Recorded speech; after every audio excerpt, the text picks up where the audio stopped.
আজ আসলাম ঘুরতে রাজশাহী বাঘা তাকওয়া মসজিদ মাদানীনগর। যে জায়গাতে মসজিদটা যে এত সুন্দর আপনারা দেখে আপনাদেরকে বলে বুঝাইতে পারবো না, কারণ এত যে সুন্দর করে সাজাইছেন। কারণ আল্লাহর ঘর এমনই সুন্দর হয়। আর বন্ধু, একটা নজর দেখলেই মনটা জুড়ে যায়। এই মসজিদ বাইতুল্লাহ ঘর আমরা সবাই শেয়ার, লাইক, কমেন্ট করে সবাইকে দেখার সুযোগ করে দেব। এই তাকওয়া মসজিদ দেখছেন কত সুন্দর তাকওয়া মসজিদ।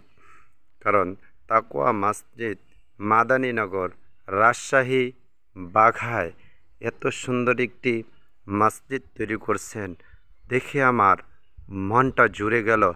আপনারাও সবাইকে দেখার জন্যে একটু সুযোগ করে দিবেন ইনশাআল্লাহ।